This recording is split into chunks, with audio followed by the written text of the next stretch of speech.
You gotta vote. Vote as many times as you can. Vote, and don't just fill in every circle, every dot they have, fill them in. And if a page says this page was intentionally left blank, you write whatever you want on that. That's your space as an American. Now, my Nana is going to vote, and she's 94 years old. And do you applaud for things that you don't think are a good idea? Listen, this is my opinion. I don't think it's going to be that popular. Why don't we shut the door so no one hears it? I don't think maybe she should vote.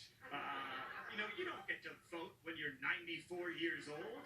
You don't get to order for the table when you're about to leave the restaurant. I'm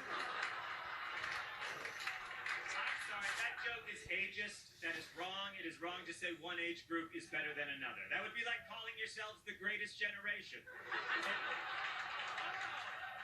We fought the Nazis. Well, we're trying to fight the new Nazis if you get out of the way and stop voting for people you saw in between coin collector commercials.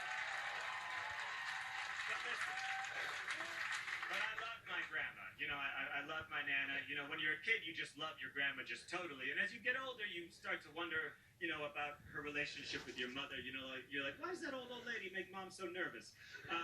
Something must have happened there. But my Nana is a great, eccentric, wonderful person. I'll tell you a story. When she was 88 years old, she didn't like her driver's license photo. She was still driving at 88. That's not even the point of the story. She didn't like her driver's license photo. She thought it was unflattering. And I take her side in this. I also thought it was unflattering, mainly because it was a photo of an 88-year-old woman. So her plan was this. She was going to go to the Marblehead, Massachusetts DMV and tell them that she lost her license. So she went to the Marblehead, Mass DMV, and she said, I lost my license, and I need a new license and a new photo. And the guy there said, do you have any proof of ID? And she took out her license.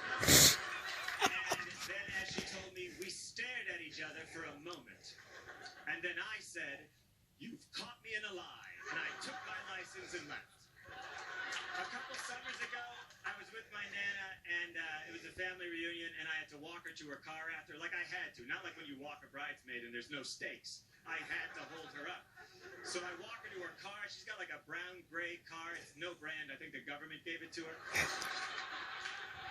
And we get to the car door, and she opens it, and she looks at me, and she says, I used to be Carolyn Stanton.